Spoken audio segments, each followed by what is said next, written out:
Hello, football fans. Ryan here, and joining me is Also, Ryan. great to have you here, Ryan. And you know what also is great? This play. Let's get to it. Big.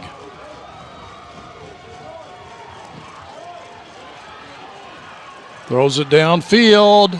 Williams incomplete. And we got a spike there. Fourth down coming up in only 11 seconds. Post game, one score game at the end of the game, the end of the fourth quarter here. Must be a holding call. They're backing it up. So Barstown will have two chances here, but It was a cracker of a game. maybe Great Mike game. could get off two plays in 12 seconds. But you'd have to be comes getting the, out of bounds on one of them. White hat signal.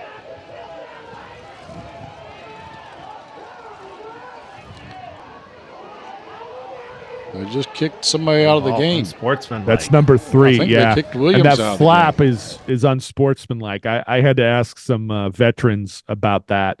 Apparently, we used to flap it. I don't know, but they called an unsportsmanlike on number 3, who I thought was Bardstown's best player, at least in this game. He was their workhorse.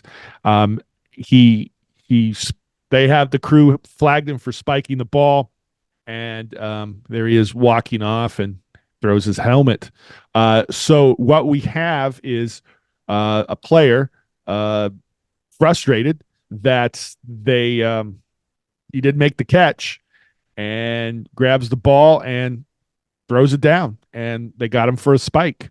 And so, Ryan, my thoughts on this, it's really tough for me to make that call. Granted, we weren't there, right? We don't know the history. We don't know if a curse word was uttered, or if there was other, some contributing factors. But for me, we're at the tail end of a game. This player already has one unsportsmanlike, which I guess might, inform us that, hey, maybe there had been some problems with behavior or conduct after the play.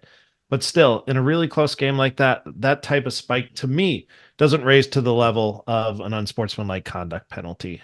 And one of the things, I know this is going to sound silly, but the spike didn't go up high in the air. It wasn't directed at another player. It didn't seem to draw tons of attention to himself. I know in previous videos, when a player spiked the ball after a punt, I did argue for a call on this. But in this situation, in this game context, this to me does not raise to that level. But what are your thoughts? Well, I'm going to put forth an argument why this should have been called. So the spike, and for those of you who don't know, in high school football, you cannot spike the ball. It is an unsportsmanlike conduct foul. It's 15 yards. And it's just to prevent, team A spikes the ball, team B gets upset, and shenanigans happen. So it's a safety thing, game management thing. You can't spike the ball in high school football. They had number 3 spiking the ball, and Ryan was correct. We had another play earlier that we looked at where a punter catches the ball, his knees down, he's upset, he spikes the ball, and they rung him up.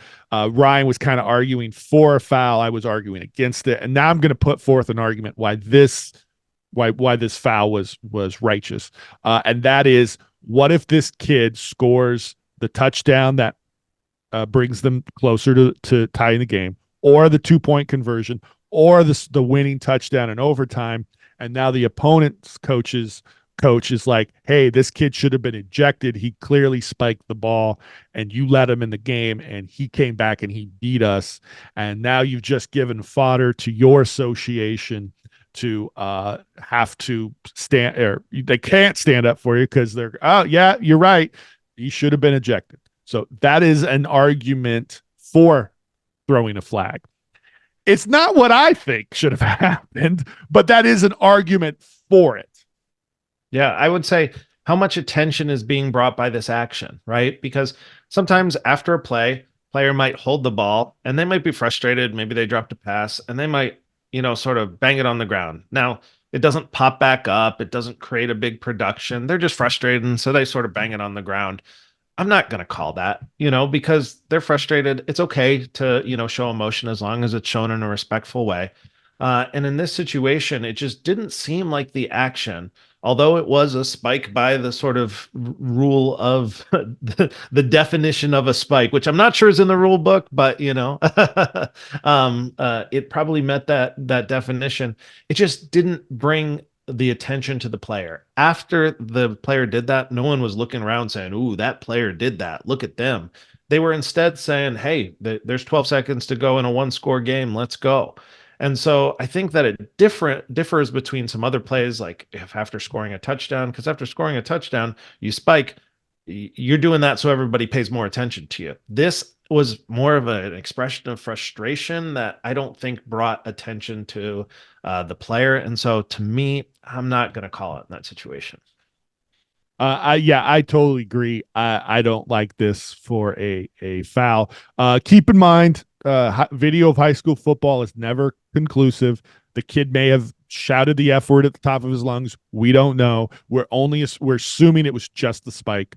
So we have to give that caveat. But if it was just the spike, I don't like the foul. And what I said before, while that's an argument to throw a flag, I feel like if I'm the white hat in this game, I'm the adult in the room, and I adjudicate the game. And no, if you need this foul to win, that's not how this game's gonna go. You're gonna beat this team fair and square. You're not gonna get off on a technicality. He's staying in the game. He dropped the ball, as we showed this play at our association offseason meeting. Somebody said, no, he didn't spike it. He dropped it. They were advocating for no foul too. And you know what? That's a hill I'll die on. If my association or my state association doesn't like that, well, so be it. That's not how we're going to play the game. We're going to play it righteously. Righteously, that sounds a little overboard, but you know what I mean. We're nothing cheap. And this was the kid was frustrated, wasn't directed towards anybody. Again, assuming he didn't say anything. So that's to me, I'm not throwing the flag. So I have a question for you, Ryan, and for the commenters as well. This is obviously, or I presume that they have the same sort of rules that we do in Washington, that this was the second unsportsmanlike conduct, which would then result in an ejection. Do you make a different decision if a player's already had one unsportsmanlike conduct penalty, i.e., is there a spike that you let go if they've already got one because you don't want to eject them for that, versus if they don't have any one and it's the first quarter, you flag it? It's, I think, an interesting question. I know that, if we sort of look at it at a purely, we should be looking at it purely agnostically, but that's not always how it goes. So I'm interested how both you think about that and how our commenters think about that. Yeah, we definitely want to open that up to our commenters, and great use of the word agnostic too. Great question. I got a couple of responses. Number one, if we make even our unsportsmanlike conducts righteous and big, then we don't have to worry because he got one before, he earned it. And so I can sleep well at night. That foul we called on you, you earned that. So even with those, make them big, make them meaningful. And two, when it happens, coach, he's halfway to an ejection. If he gets another one, he's gone. And I think saying that too lets everybody know, hey, this kid has to mind his P's and Q's. He has to be on his best behavior. And hopefully they know you can't spike it. I mean, what an if a kid spikes the ball twice and gets ejected, that kind of sucks. I mean, that just seems a little petty, but those are the rules, right? And so it can happen. I don't know in this case, him having one foul or one unsportsmanlike previous to me doesn't matter because I'm still not throwing a flag for this.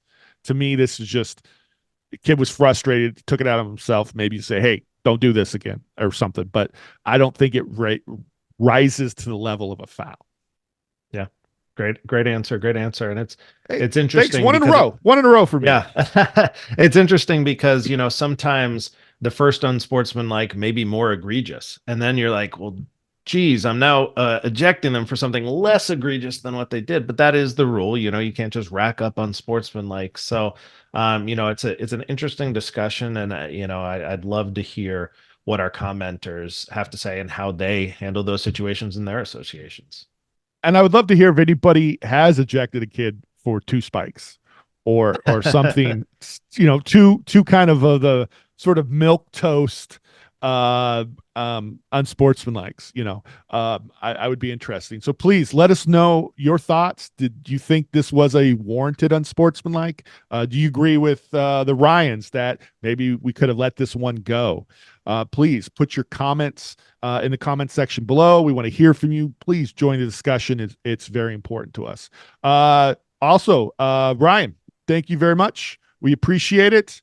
Thank you for watching, and we'll leave you with the 5th down. One more time. Tonight's divisional matchup here in the playoffs in the 5A Division 2, the visiting Green Valley Gators, and your home team, the Faith Academy Wolfpack. They are in the players' tunnel on the end zone. Here they come.